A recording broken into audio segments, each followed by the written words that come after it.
अस्सलामुअलैकुम दोस्तों, सारे यूट्यूब चैनल अनमोल सराय की धरती था दोस्तों। सारे चैनल को सब्सक्राइब करे सो तो नाल बेल का बटन ज़रूर प्रेस करे सो दोस्तों।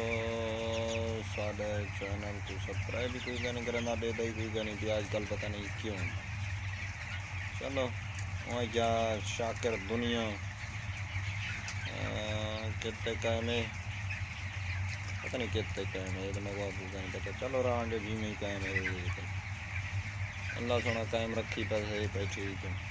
तो बाकी दोस्तों सारे चैनल को सब्सक्राइब भी करे सो तो बेल का बटन ज़रूर प्रेस करे सो, शेयर भी ज़रूर करे सो। तो साडा तुहानू पता नया नया चैनल है ता करके हर दोस्त की ई टाइम सकूँ सपोर्ट की फुल ज़रूरत है, फुल करी। अगर मैं कामयाब थी गया तो हर दोस्त जरा छोटा मैं वाली का रुलदा हुआ यूज छोटे यूज़र की मैं फुल कदर करे सा, फुल जरा शायद गरीब उसी उनकी कदर करे सा। लेकिन हम साड़ी तो कोई नहीं करना, पता नहीं असं कामयाब थी हैं या वो ख्वाब ही रहसन। अल्लाह कामयाब करे से इंशाअल्लाह। दुनिया कितने कहने वाली लोग गाल ढोल गई है, कितने कहने पता नहीं। तो दोस्तों सर आज चूज़ा असा वजन किते ही ना इनका वजन है अज आई मैं समझ 12 घंटे रहते पैन, पता नहीं 24 घंटे रहते पैन। मैं वीडियो कदरा पहले बनना मैं अपलोड कराना एक दूसरे बाद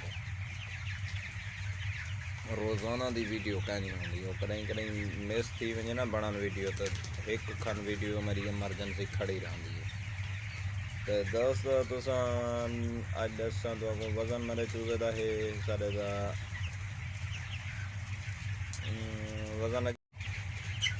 वजन अज थीमने जा तो अज नहीं सवेरे थी पता बेले थी सी, लेकिन अज एक अंदाज़ा ले से 700 कोई 10-20 ग्राम हाँ तो कोई 800 तई भी हाँ चूज़ा शायद 735 ग्राम वजन कट सी। तो अगर मसला ना तो शायद वजन सही करे हूँ वजन कतरा हौला हो सी माड़ा हो सी। बाकी कुछ दे दो चूज़ा नज़र का बिल्कुल छोटा है, कैमरे छोटा नज़र दे हुए चूज़ा सही है नहीं पकड़ाना ना। तो बाकी दोस्तों मैं एक दोस्त पहले यूट्यूब चैनल बनाए 8-10 दिन उनके सब्सक्राइबर कितना 53। मैं हूँ बनाए मेरा तो वाला वो चैनल ख़त्म करके नवा बनाए उनके वाल उतो बढ़े गए। तो मैं गरीब दे सब्सक्राइबर ही उतनी खड़न तो वाच टाइम की कोई चस्क है नहीं।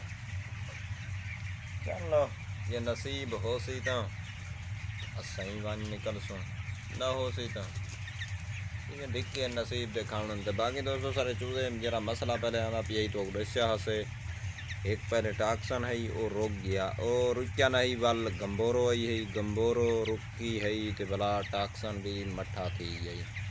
तो हूँ सारी मुटन थी 12 घंटे की कल थी 13 तो अज उमैन काफ़ी है कि 2 या 3 हो सी।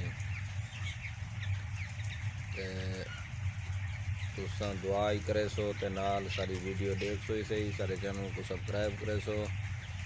तो अज चौक दिखेंदे पे हैं कि मुटलती खुलेंदे किमें और भला चूज़ा विचों पाड़ चीर के उसको ऑपरेशन करके वो दे दे किमें उन्हें क्या मसला है ये तो को वीडियो दिखे।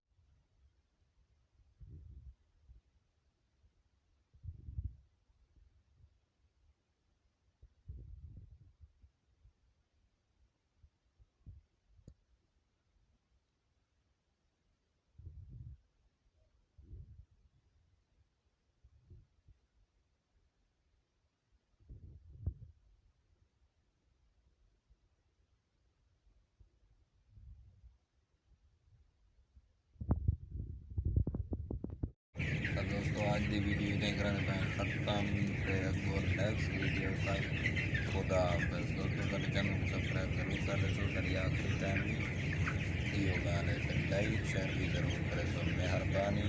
ओके खुदा हाफिज़।